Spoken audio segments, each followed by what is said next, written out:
और मैं परमेश्वर को धन्यवाद देता हूँ इस अवसर के लिए। एक बार फिर से उसने मुझे दिया कि आपके बीच में खड़ा हूँ उसके वचन को लेकर, और मैं आभारी हूँ उस महान परमेश्वर का प्रेम और दया जो उसने हमारे ऊपर किया है। कुछ देर के मनन के लिए मेरे साथ निकाले यूहन्ना रचित सुसमाचार उसका पहला अध्याय उसका 5वां आयत। यूहन्ना रचित सुसमाचार उसका पहला अध्याय उसका 5वां आयत। ज्योति अंधकार में चमकती है, ज्योति अंधकार में चमकती है, और अंधकार ने उसे ग्रहण न किया, और अंधकार ने उसे ग्रहण न किया। Hallelujah, hallelujah. अपने आंखों को बंद करेंगे हम। प्यारे पिता परमेश्वर, इस वचन के लिए हम धन्यवाद देते हैं प्रभु जी। हम चाहते हैं प्रभु जी आज तो हमसे बात करिए। आपका वचन जो दोधारी तलवार से अधिक चौका है, जो हमारे मनों को जांचता है, पहचानता है और बदलता है प्रभु, अपने जीवित वचन से हमसे बात करिए प्रभु। अपने उस आत्मिक मन्ना को प्रभु जी हमें खिलाइए ताकि हम तृप्त हो जाए। अपने जीवन के उस जल से हमें पिलाइए ताकि हमारा प्यास बुझ जाए। यीशु, असहाय यहां पर खड़ा हूं प्रभु, मेरी मदद करना। आगे के समय को आपके हाथ में देते हैं। छोटी सी विनती को यीशु मसीह के नाम से मांगते हैं, आमीन। हालेलुया। हमने यहां पर पढ़ा कि ज्योति कहां चमकती है? अंधकार में चमकती है। और क्या पढ़ा? हम पढ़ेंगे उस वचन को फिर से। ज्योति अंधकार में चमकती है, ज्योति अंधकार में चमकती है, और अंधकार ने उसे ग्रहण ना किया, और अंधकार ने उसे ग्रहण ना किया। हम निकालेंगे कुछ देर के मनन के लिए यूहन्ना रचित सुसमाचार उसका 3रा अध्याय। यूहन्ना रचित सुसमाचार उसका 3रा अध्याय पहला और दूसरा आयत पढ़ेंगे। फरीसियों ने निकोदेमस नाम का एक मनुष्य था, फरीसियों में निकोदेमस नाम का एक मनुष्य था, जो यहूदियों का सरदार था, जो यहूदियों का सरदार था।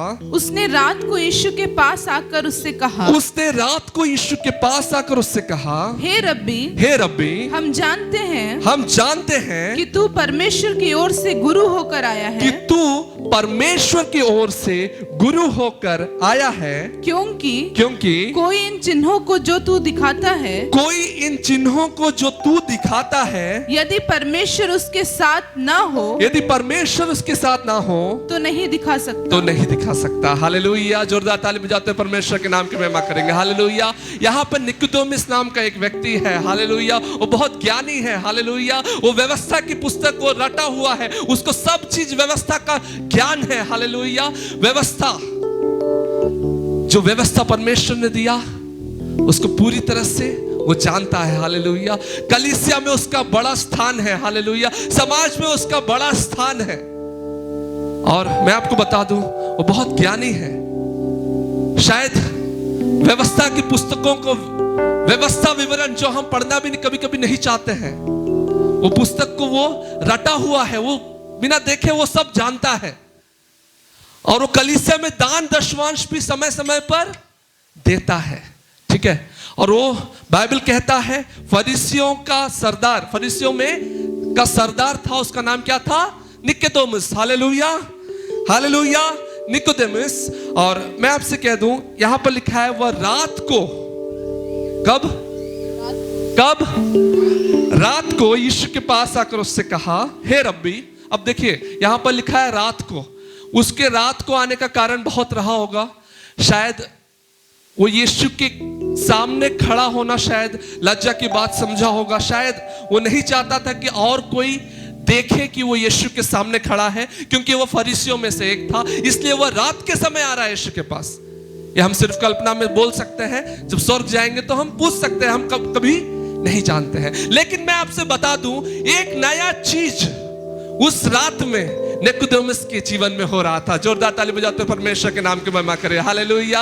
एक नया चीज उस रात में निकोदेमस के जीवन में हो रहा था। रात एक समय है ऐसा जहां नया एक चीज परमेश्वर आपके जीवन में जन्म देता है। अंधकार एक ऐसा समय है आपके जीवन में जहां पर परमेश्वर नए एक चीज को आपके जीवन में जन्म देता है। मैं आपसे कह दूं, आप किस तरह के अंधकार से होकर आज गुजर रहे हो? क्या बीमारी के अंधकार से होकर आप गुजर रहे हो? क्या आपके चारों तरफ के लोगों के अंधकार से आप होकर गुजर रहे हो? मैं आपसे कह दूं, आपके जीवन में कुछ नया होने वाला है। विश्वास करते हैं? जोरदार ताली बजाते हैं परमेश्वर के नाम की महिमा करें। मैं आपसे कह दूं, जब मैं बोलता हूं रात एक ऐसा समय है जहां कुछ नया आपके जीवन में होने को है। इसका उदाहरण मैं आपको दे सकता हूं। अगर आप उत्पत्ति पहला अध्याय को देखेंगे, पहला अध्याय पहला पद और दूसरा पद पढ़ेंगे। आदि में परमेश्वर ने आकाश और पृथ्वी की सृष्टि की। पृथ्वी बेडौल और सुनसान पड़ी थी। और गहरे जल के ऊपर अंधियारा था। अंधियारा था। हालेलुया। उस अंधियारे में एक ज्योति चमकाने वाला था परमेश्वर। हालेलुया। आपके अंधकार में वो आज एक ज्योति चमकाने वाला है। विश्वास करते हैं, ताली बजाते हो, उसके नाम की महिमा करिए। आज मैं आपसे कह दूं, शाऊल नाम का एक व्यक्ति था नए नियम में, जो परमेश्वर के लोगों का विरोधी था, जो परमेश्वर के लोगों को सताता था, जो कलीसियाओं में जाकर लोगों को मारता पीटता था। मैं आपसे कह दूं, मसीह का प्रकाश, यीशु का प्रकाश जब उस पर चमका, मैं आपसे कह दूं, जब उसका आमना सामना यीशु से हुआ, प्रेरितों के काम उसका 9 के 9 में लिखा है, वह 3 दिन के लिए अंधा हो गया। हालेलुया। ओ हालेलुया। वो 3 दिन के लिए अंधा हो गया। उसके जीवन में वो, मैं आपसे बता दूं, वो एक जगह को जा रहा था सताने के लिए। अचानक से एक ज्योति चमका और यीशु ने उससे पूछा, तुम क्यों मुझे सताते हो? और जब उसने आंख खोला तो उसे कुछ दिखाई नहीं पड़ा। 3 दिन के लिए वो अंधकार हो गया। हालेलुया। उसके जीवन में कुछ नया हो रहा था। उसके भविष्य को परमेश्वर फिर से लिख रहा था, इसलिए था वो अंधेरा उसके जीवन में। मैं आपसे आज कह दूं, जब एक बीज को लेकर हम बोते हैं, हम सूरज के सामने डाल नहीं देते, हम रोशनी में डाल नहीं देते, लेकिन हम उसको मिट्टी के अंदर अंधकार जगह पर दफन करते हैं, ताकि कुछ नया उसमें से उग कर आए। समझ पा रहे हो? ताली बजाते हुए परमेश्वर के नाम की महिमा करिए। हालेलुया। हालेलुया। हालेलुया। मैं आपका ध्यान अभी लूका रचित सुसमाचार 7 अध्याय उसका 11 से 25वें आयत तक ले जाना चाहूंगा। लूका रचित सुसमाचार 7 अध्याय उसका 11 से 25 तक। यहां पर एक शहर के बारे में लिखा है, उसका नाम है नाइन नगर। हालेलुया। क्या है? जोर से बोलेंगे, क्या नाम है नगर का? नाइन नगर। नाइन का अर्थ है खूबसूरती, नाइन का अर्थ है खुशी, नाइन का अर्थ है सुहानापन। हालेलुया। हालेलुया। लेकिन नाइन नगर में सब कुछ ठीक नहीं है। नाइन नगर में सब कोई खुश नहीं है। नाइन नगर में सब कोई खुशी खुशी हर काम को नहीं कर रहा है। नाइन नगर में एक विधवा है जो अपने पति को खो चुकी है और जिसका आश्रय, जिसका आसरा केवल उसका बेटा है। और वो बेटा भी एक दिन गुजर जाता है, वो बेटे का भी मृत्यु हो जाता है। उसका अब कोई सहारा नहीं रहता, उसको जीने का मकसद कुछ नहीं रहता। उसका जो भी आखिरी इच्छा रहता है, उसका जो भी आखिरी आशा रहता है, वो भी मिट जाता है। उसका सारा रोशनी, उसका सारा ज्योति अंधकार में बदल जाता है। और मैं आपसे कह दूं, अर्थी को लेकर लोग उस खुशी नाम के शहर से, उस निनवे नाम के शहर से आ रहे हैं। हालेलुया। हालेलुया। एक भीड़ आ रहा है जो रोते रोते आ रहा है। एक भीड़ है जिसके पास कोई आश्रय नहीं है। एक भीड़ है बिल्कुल असहाय है। एक भीड़ है जिसमें एक मृतदेह है। एक भीड़ है जिसमें एक विधवा है जो अपने संतान को खो चुकी है। और खुशी का बात यह है कि दूसरा एक भीड़ वहां से आ रहा था। हालेलुया।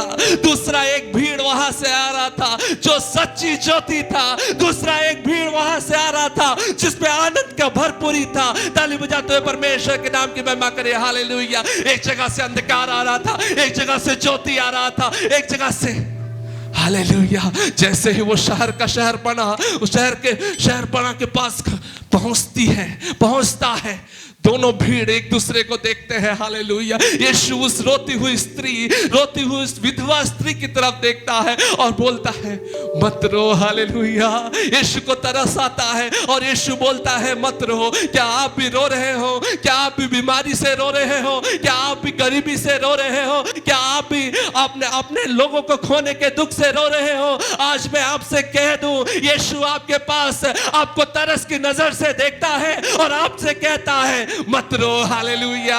आपसे कहता है, मत रो। हालेलुया।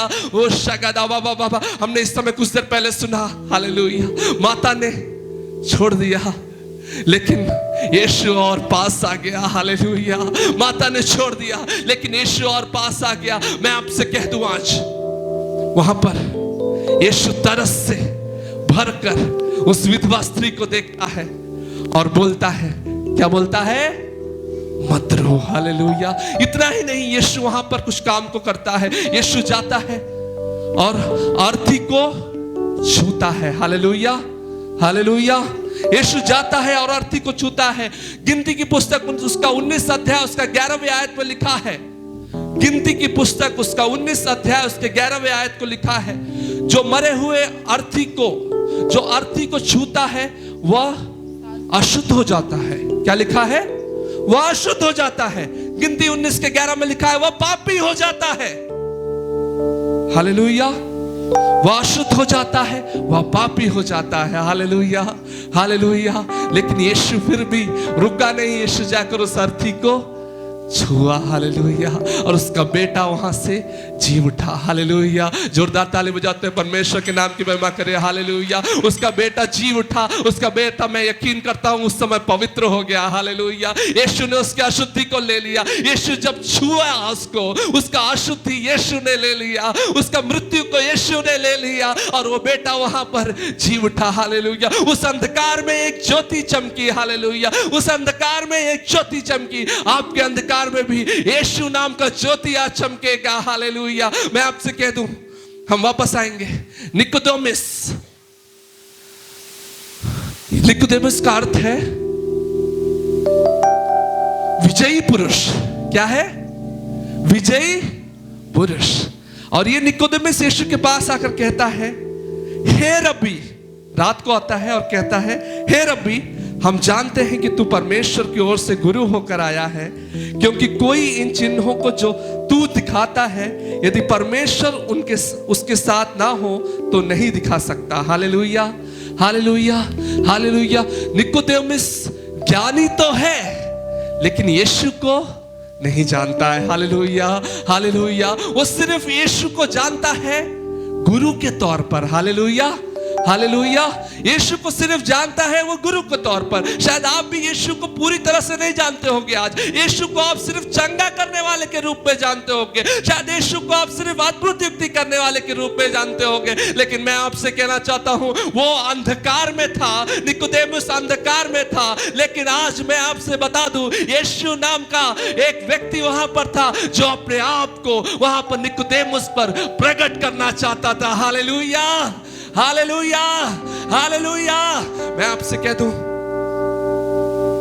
जो हमारी परिस्थिति होती है जिसमें हम टूट जाते हैं, जिसमें हमारा सहारा कोई नहीं होता, जिसमें हम सिर्फ बिल्कुल असहाय हो जाते हैं, वो परिस्थिति है जो हमें यीशु के करीब ले जाता है। हालेलुया। वो परिस्थिति है जब हम आंसुओं के साथ उसके पास जाते हैं। वो परिस्थिति है जो हमें यीशु के और करीब ले जाता है। मैं आपसे कह दूं, निकोदेमुस के जीवन में यीशु का स्थान सिर्फ एक गुरु के लिए था। हालेलुया। वो कहता है, गुरु, हे रब्बी, हे गुरु। पढ़ेंगे हम, हे रब्बी, हे रब्बी, हम जानते हैं कि तू परमेश्वर की ओर से गुरु होकर आया है। कि तू परमेश्वर की ओर से गुरु होकर आया है। हालेलुया। आज मैं आपसे कह दूं, यीशु सिर्फ गुरु नहीं है, यीशु सिर्फ चंगा करने वाला नहीं है। हमारा जीवन में जब अनिश्चितता का काल आता है, हमारे जीवन में जब रोग और परेशानी आता है, वो क्षण इसलिए रहता है ताकि हम यीशु के चंगा करने के सामर्थ को, यीशु के चंगा करने के सामर्थ को पहचान जाए। लेकिन मैं आपसे कह दूं, हम और आप जब पाप में डूबे रहते हैं, जब हम और आप अंधकार में रहते हैं, पाप में अंधकार में रहते हैं, तब उस पे एक सूर्य, एक ज्योति चमकता है जो हमें यीशु के करीब ले जाता है, जो हमें उस यीशु के करीब ले जाता है जो हमारे लिए क्रूसित हुआ। निकोदेमुस को यह ज्ञान होना चाहिए था, लेकिन वो यीशु के पास आया और यीशु उसको दर्शाना चाहता था, यीशु उसको बताना चाहता था, यीशु उसको प्रकाशन देना चाहता था कि वो ही केवल उद्धार करता परमेश्वर है। ताली बजाते हैं, परमेश्वर के नाम की महिमा करें। Hallelujah, hallelujah.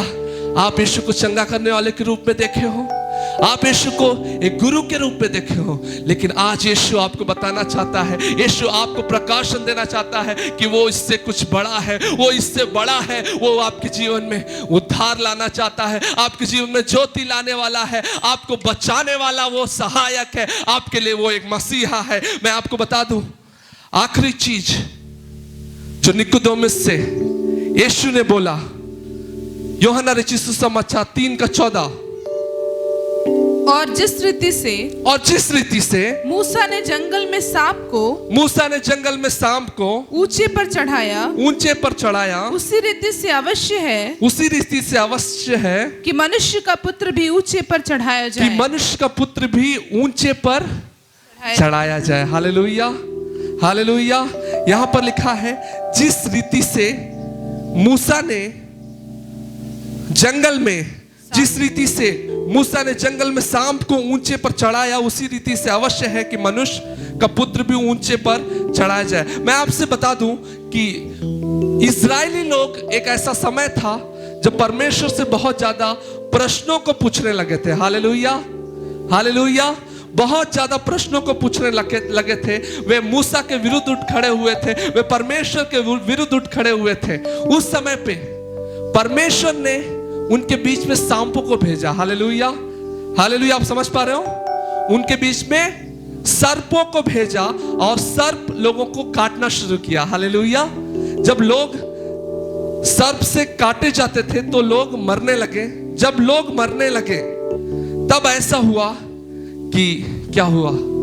तब ऐसा हुआ कि वो लोग परमेश्वर की ओर फिरने लगे। हालेलुया। वो लोग रोने लगे, वो लोग परमेश्वर की दुहाई देने लगे, वो लोग बोलने लगे कि हे परमेश्वर, तूने हमें क्यों छोड़ दिया? उस समय परमेश्वर ने एक योजना बनाया। वो योजना ये था, एक सोने का एक सांप बनाकर मूसा ने ऊपर लटका दिया। जो कोई उस सर्प को देखता है वो बच जाएगा। Hallelujah, hallelujah, hallelujah, hallelujah. यही प्रकाशन परमेश्वर यीशु निकोदेमुस को देना चाहता था। और मैं आपसे कहना चाहता हूं, उसके आगे यीशु बोलता है, क्योंकि परमेश्वर ने जगत से इतना प्रेम किया कि उसने अपने इकलौते पुत्र को दे दिया, ताकि वह ऊंचे पर चढ़ाया जाए, ताकि जो कोई उस पर विश्वास करे वह नाश ना हो पर अनंत जीवन को पाए। Hallelujah, hallelujah. और निकोदेमुस वहां पर, मैं समझता हूं निकोदेमुस का नजरिया बदल गया। वह यीशु को उद्धारकर्ता के रूप में देखने लगा। वो बिल्कुल यीशु को उद्धारकर्ता के रूप में देखने लगा। इसीलिए हम जब यूहन्ना रचित सुसमाचार 7वां अध्याय को जब पढ़ते हैं तब वो फरीसियों के बीच में खड़ा होकर यीशु के लिए खड़ा होता है। हालेलुया। फरीसियों के बीच में यीशु के लिए खड़ा होता है। यूहन्ना रचित सुसमाचार 7वें अध्याय में निकोदेमुस, हालेलुया, निकोदेमुस यीशु को उद्धारकर्ता के रूप में देखने लगा था। इसीलिए मैं आपसे कहना चाहता हूं, यूहन्ना रचित सुसमाचार 19वां अध्याय हम निकालेंगे। यूहन्ना रचित सुसमाचार 19वां अध्याय, उसका 38 से हम पढ़ेंगे। इन बातों के बाद अरिमतिया के यूसुफ ने, जो यीशु का चेला था परंतु यहूदियों के डर से इस बात को छिपाए रखता था, पिलातुस से विनती की कि क्या वह यीशु के शव को ले जा सकता है। पिलातुस ने उसकी विनती सुनी और वह आकर उसका शव ले गया। निकोदेमुस भी, वहां पर लिखा है, हालेलुया, ये व्यक्ति जो यीशु को सिर्फ गुरु मानता था अब ये समझ गया है। हालेलुया। यहां पर है निकोदेमुस भी, जो पहले यीशु के पास रात को गया था। 50 सेर के लगभग मिला हुआ गंधरस और एलवा ले आया। हालेलुया। वो गंधरस और एलवा ले आता है। वो भी वही स्त्री की तरह काम करता है जिसने इत्र को लेकर यीशु के पैर पर उंडेला था। वह गंधरस और एलवा को ले आकर यीशु के शव में, यीशु के शरीर में लगाकर उसको कपड़ों से समेटता है। Hallelujah, hallelujah. क्योंकि उसको एक प्रकाशन मिल जाता है, क्योंकि उसको एक प्रकाशन मिल जाता है कि यीशु ही उद्धार करता है, वही केवल ऊंचे पर चढ़ाए जाने वाला है और वही केवल क्रूस पर चढ़ाया गया ताकि मेरा उद्धार हो सके। Hallelujah, hallelujah. आप समझ पा रहे हो? जोरदार ताली बजाते हुए परमेश्वर के नाम की महिमा करें। Hallelujah, hallelujah, hallelujah. मैं आपसे आज कह दूं, आपका जीवन कैसा है? हालेलुया। आपका जीवन कैसा है? आज परमेश्वर आपसे पूछ रहा है। हालेलुया। आपका जीवन कैसा है? क्या आप यीशु को सिर्फ चंगा करने वाले के रूप में देखते हो, यीशु को सिर्फ आपके अच्छाई के लिए आप देखते हो, कि आप यीशु को उद्धारकर्ता के रूप में देखते हो? क्या आपने यीशु को उद्धारकर्ता के रूप में आज तक ग्रहण किया है? नीनवे नगर में उस अंधकार में यीशु नामक एक ज्योति का प्रकटीकरण हुआ। हालेलुया। जब उस अंधकार से वो ज्योति मिला, तब वहां पर अंधकार नहीं रह गया, उस विधवा को अपना बेटा वापस मिल गया। मैं आपसे कह दूं, उस क्रूस पर हम चलेंगे जहां यीशु कुर्बान हुआ था हमारे लिए। यीशु क्रूस पर है, 39 कोड़ों को उसने सहा है हमारे लिए। उसके बाद वह जेरूशलेम से गोलगोता पहाड़ की तरफ उस भारी क्रूस को लेकर, सर में कांटों का मुकुट को रखकर चला जाता है। आसपास लोग जो सिर्फ चंगाई के लिए, जो सिर्फ चिन्हों को देखने के लिए यीशु के पास चलते हैं, बोलते हैं इसको क्रूस दो, क्रूस दो।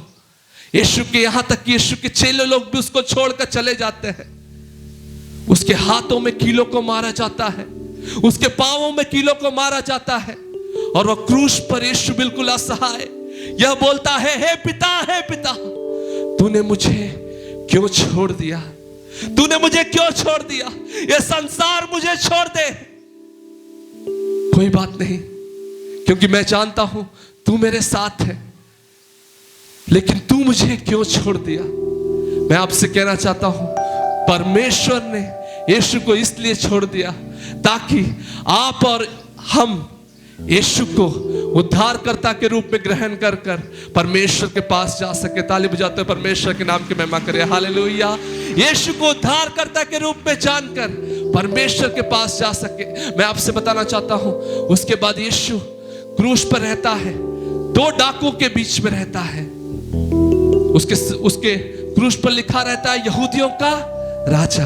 वो राजा बनकर, मैं नहीं जानता वो क्यों लिखा गया, लेकिन मैं एक चीज जानता हूं, वो राजा बनकर आया, राजा बनकर जन्म लिया, वो राजा बनकर जिया, और वो राजा बनकर मरा। हालेलुया। ताली बजाते हुए परमेश्वर के नाम की महिमा करिए। और वो राजा बनकर दोबारा वापस आने वाला है आपको और हमको ले जाने के लिए। हालेलुया। मैं आपसे कहना चाहता हूं, 2 डाकू थे। एक ने बोला, यदि तू परमेश्वर का पुत्र है तो अपने आप को बचा और मुझे भी बचा ले। Hallelujah, hallelujah.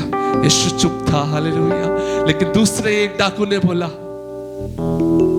कि हम तो अपने गुनाहों का प्रतिफल पा रहे हैं, पर यह व्यक्ति निष्कलंक है, इसने अपने जीवन में पाप नहीं किया है।